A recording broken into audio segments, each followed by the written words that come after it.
안녕하세요. 와우 디노입니다.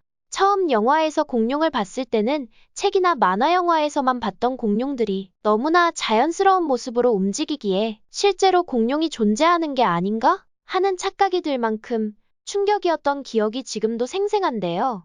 여러분들은 영화로 공룡을 처음 봤을 때의 느낌은 어떠셨나요? 공룡은 수백만 년 전 세계에 대한 호기심을 불러일으키며 지구 역사에 신비로운 흥분감을 주기에 충분한데요. 공룡의 엄청난 크기와 다양성은 상상력을 사로잡고 경이로움과 경외감으로 이어지게 되기도 합니다. 어린 시절 공룡에 대한 관심은 어른이 되어서도 깊숙이 남아있죠. 생물학에서부터 지질학적 역사에 대한 통찰력을 제공하는 공룡의 매력은 어린이와 어른 모두에게 환상적인 세계관으로 공유되고 있습니다.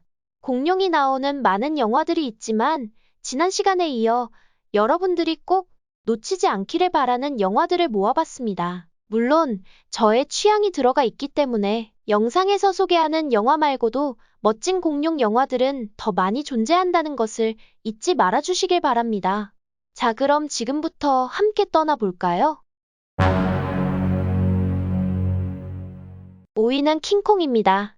우리에게 잘 알려진 반지의 제왕을 만든 피터 잭슨 감독이 메가폰을 잡은 서사적 모험 영화입니다. 이야기는 대공황 시기인 1933년을 배경으로 시작하는데요. 영화 제작자 칼데넴은 그의 새로운 영화를 위한 주연 배우를 찾기 위해 필사적입니다. 그는 여배우 앤데로우에게 그가 영화를 촬영할 계획인 신비한 스컬 아일랜드로의 탐험에 함께 가자고 설득합니다. 그러나 스컬 아일랜드에 도착하자마자 선원들은 적대적이고 위험한 환경을 마주하게 됩니다. 그들은 머지않아 그 섬이 공룡과 다른 괴물들을 포함한 선사시대 생물들의 서식지라는 것을 알게 되는데요. 그들이 생존하기 위해 고군분투할 때 앤은 그 섬의 원주민들에게 사로잡히고 콩으로 알려진 전설적인 거대한 고릴라에게 제물로 바쳐지게 됩니다. 콩이 등장하고 랩터 무리로부터 앤을 구하며 그녀에게 매료되고 마는데요. 그녀 또한 콩의 부드럽고 보호적인 면을 보기 시작합니다. 섬의 생물들과 스릴 넘치는 만남 후 선원들은 간신히 콩을 포획하여 뉴욕으로 데려옵니다. 세계의 8번째 불가사리로 전시할 의도입니다. 하지만 콩은 감금된 곳에서 탈출하고 앤을 찾기 위해 도시에서 큰 혼란을 겪게 되는데요. 영화의 클라이막스는 엠파이어 스테이트 빌딩 꼭대기에서 벌어집니다. 콩은 앤을 보호하기 위해 노력하는 동안 전투를 벌이며 원작의 비극적인 결말은 더 감정적이고 시각적이며 충격적인 방식으로 재구성됩니다. 킹콩은 사랑, 희생 그리고 인간의 야망에 대한 결과물을 이야기하고 있습니다. 4위는 2001년 개봉한 쥬라기 공원 3입니다. 우리에겐 주만지와 캡틴 아메리카로 유명한 조 존스턴 감독의 공상과학 모험 영화입니다. 이 영화는 쥬라기 공원 영화 시리즈의 세 번째 작품인데요. 첫 번째 쥬라기 공원의 고생물학자인 앨런 그랜트 박사가 그의 연구를 위한 자금을 확보하기 위해 고군분투하면서 영화는 시작됩니다. 부유한 부부인 폴과 아만다 커비가 찾아오는데 그들은 공룡이 살고 있는 두 번째 섬인 이슬라 소나 상공을 비행하는 데 전문성을 제공하는 대가로 그의 연구에 자금을 지원하겠다고 제안합니다. 커비 가족은 섬을 관광하고 항공사진을 찍고 싶다고 주장하지만 그들의 진정한 동기는 패러글라이딩 도중 섬에서 실종된 아들을 구출하기 위한 것이 진정한 목적이었습니다. 그랜트와 그의 팀은 크고 위험한 포식자인 스피노사우루스를 만났을 때야 비로소 위험한 선택을 했다는 것을 깨닫게 됩니다. 비행기는 파괴되어 섬에 좌초하게 되는데요. 도움을 요청할 통신 장비를 찾기 위해 이동하는 동안 다른 위험한 포식자들을 만나며 다양한 위기에 직면하게 됩니다. 그러는 동안 그랜트는 커비 부부의 진위를 점점 의심하게 되고 그들의 이야기에 의문을 갖게 됩니다. 결국 커비 부부는 아들을 구하기 위해 필사적으로 그랜트를 속여 섬으로 오게 한 이혼한 부부라는 사실이 밝혀집니다. 영화의 클라이막스는 아직 살아있는 커비의 아들을 찾으면서 발생하는데요. 스피노사우루스에게 쫓기며 인간과 공룡의 마지막 대결로 이어집니다. 팀워크와 지략으로 과연 그들은 섬을 탈출하여 안전하게 돌아갈 수 있을까요? 쥬라기 공원 3는 액션 시퀀스와 시각 효과에 대한 칭찬과 함께 얇은 줄거리와 캐릭터 개발의 미흡함에 대한 비판으로 엇갈린 평가를 받았지만 그럼에도 불구하고 시리즈의 인기를 이어가며 상업적인 성공을 거두었습니다. 3위는 공룡시대입니다. 원제는 시간 전의 땅으로 1988년에 개봉한 애니메이션 영화로 돈 블루스가 감독하고 스티븐 스필버그와 조지 루카스가 제작하였습니다. 이 영화는 선사시대를 배경으로 기근과 위험으로부터 안전한 피난처인 전설적인 그레이트 밸리를 찾아 떠나는 어린 공룡 무리를 따라갑니다. 영화는 파괴적인 지진이 그들의 고향을 강타했을 때 가족과 헤어지게 되는 어린 아파토사우루스, 리틀풋을 중심으로 하는데요. 어머니의 마지막 말이 리틀풋을 안내하며 공룡들이 평화롭게 살 수 있는 무성하고 풍요로운 땅을 찾기 위한 여정을 시작합니다. 여행 동안 다른 종의 어린 공룡들과 친구가 되는데요. 그들은 뚜렷한 개성을 가지고 있습니다. 머리가 강한 트리케라톱스인 세라, 마음씨가 고운 사우룰로푸스인 더키 등등 서로의 차이점에도 불구하고 긴밀한 유대감을 형성하며 생존을 위해 서로에게 의지합니다. 그들은 포식자, 가혹한 환경, 그리고 자아 발견의 순간을 포함하여 다양한 도전과 만남을 통해 성장하게 됩니다. 장애물을 극복하며 서로를 지지하게 되고 우정, 협력 그리고 통합의 중요성에 대해서도 배우게 됩니다. 영화에서 가장 기억에 남는 감정적인 장면 중 하나는 지진에 의해 리틀풋의 어머니를 잃는 장면입니다.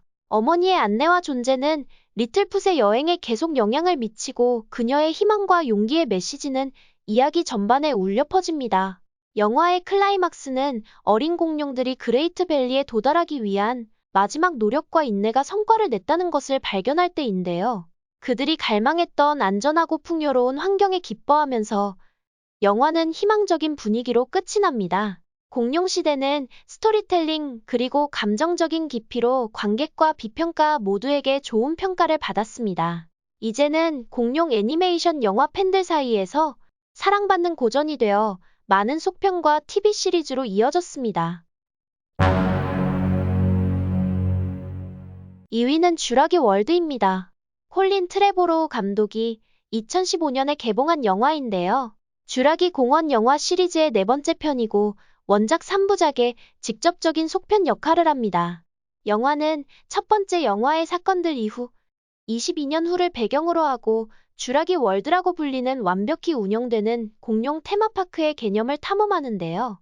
쥬라기 월드는 원래의 쥬라기 공원과 같은 섬에 위치한 성공적이고 인기 있는 테마파크입니다.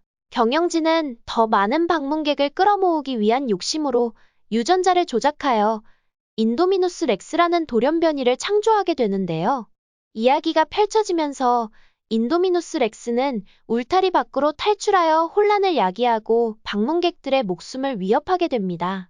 공원의 책임자는 폭주하는 공룡을 추적하고 멈추기 위해 벨로키랍토르 훈련사인 오웬 그레디의 도움을 구하게 됩니다. 클레어와 오웬이 인도미누스 렉스를 잡기 위해 고군분투하는 동안 공원 뒤에서 유전자 조작 공룡을 만드는 숨겨진 동기가 있다는 것을 발견하게 되는데요. 영화의 클라이막스는 인도미누스 렉스, 벨로키랍토르 그리고 인간들의 마지막 대결로 치닫게 됩니다. 팀워크와 투지 그리고 공원의 원래 최상위 포식자인 티렉스가 극적으로 등장하면서 유전자 조작 공룡을 제압하고 공원의 질서를 회복하게 됩니다. 쥬라기 월드는 유전공학, 기업윤리 그리고 인간과 자연의 공존이라는 주제들을 관찰하고 있습니다. 마지막으로 대망의 공룡영화 1위는 마이클 크라이튼의 소설을 원작으로 1993년에 개봉한 스티븐 스필버그 감독의 쥬라기 공원입니다. 이 영화는 과학자들이 유전자 공학을 통해 공룡을 성공적으로 복제한 외딴 섬을 배경으로 합니다. 억만장자 존 해먼드는 코스타리카 해안의 쥬라기 공원이라는 획기적인 테마파크를 만들었습니다. 호박에 갇힌 모기에서 발견된 고대 DNA를 이용하여 공룡들을 만들어냈는데요. 해먼드는 이 공원의 안전을 평가받고 투자자들을 유치하기 위해 전문가 그룹을 초대합니다. 전문가들과 두 손자는 공원을 여행하면서 처음에는 진짜 공룡들을 보고 경외심을 갖게 되는데요.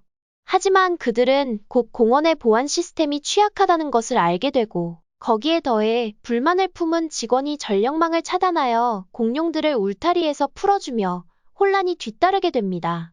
공원의 보안 시스템과 통신 장치의 전력을 복구하려고 노력하는 동안 티라노사우루스의 공격과 지능적인 벨로시랩터와의 만남 등 공원 방문자 센터에서의 긴장된 마지막 대결을 포함한 생명을 위협하는 도전에 직면하게 됩니다.